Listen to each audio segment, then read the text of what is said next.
আপনি রসুলকে পেয়ে যারা খুশি হয়েছে, যারা আপনি রসুলের জবানে আমি আল্লাহর পরিচয় পেয়ে আমি আল্লাহর প্রেমে বিভোর হয়ে গিয়েছে, এখন আমি আল্লাহকে তো দেখে না, না দেখা মতো তারা বিশ্বাস করে আমি আল্লাহর প্রেমে মশগুল, তারা আমি আল্লাহকে পেতে চায়, ভালোবাসতে চায়।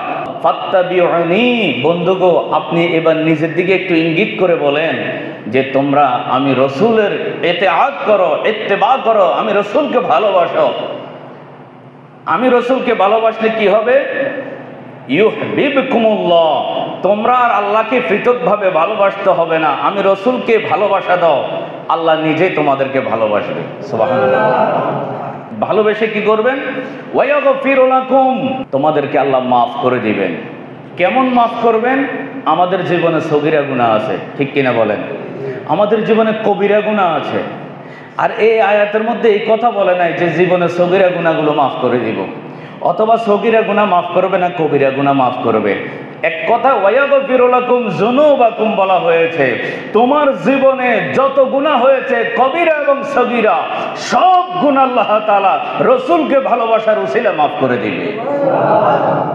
আল্লাহু গফুর রহিম, এই জন্যই আল্লাহ মাফ করে দিবে, কারণ আল্লাহর এক নাম গফুর আর এক নাম রহিম।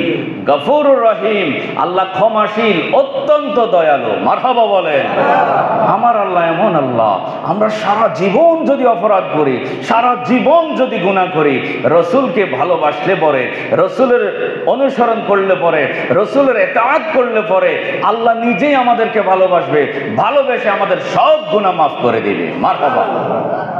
তবে রসুলকে ভালোবাসার কিছু মাপকাঠি আছে।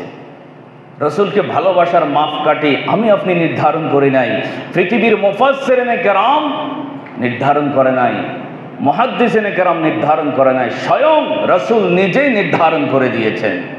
বুখারী শরীফের মধ্যে দেখেছি হুজুর বলেছেন, মান আহাব্বা সুন্নতি, তোমরা আমার সুন্নাতকে ভালোবাসো, সুন্নাতকে আমল করো। আমার সুন্নাতকে যদি তোমরা আমল করতে পারো, আঁকড়িয়ে ধরতে পারো, আমার সুন্নাতকে যদি ভালোবাসতে পারো, মান আহাব্বা সুন্নতি ফাকাদ আহাব্বানি, আমার সুন্নাতকে ভালোবাসা মানে প্রকৃতভাবে আমি রাসূলকেই ভালোবাসা। সুবহানাল্লাহ বলেন। ওয়ামান আহাব্বানি, এবং আমি রসুলকে যারা ভালোবাসবে এভাবে সুন্নাত পালনের মাধ্যম দিয়ে, কানা মাই ফিল জান্নাহ, তারা সবাই আমি রসুলের সঙ্গে সঙ্গী হয়ে এভাবে দুই আঙ্গুল যেভাবে মিলে যায়, এমনি ভাবে আমি রসুলের সঙ্গে সঙ্গী হয়ে আমি রসুলের সঙ্গে তারা জান্নাতি হবে। সুবহানাল্লাহ। তাহলে রসুলকে ভালোবাসার মাপকাঠি কি? সুন্নাতের আমল। রসুলের ভালোবাসার মাপকাঠি কি? সুন্নাতের আমল।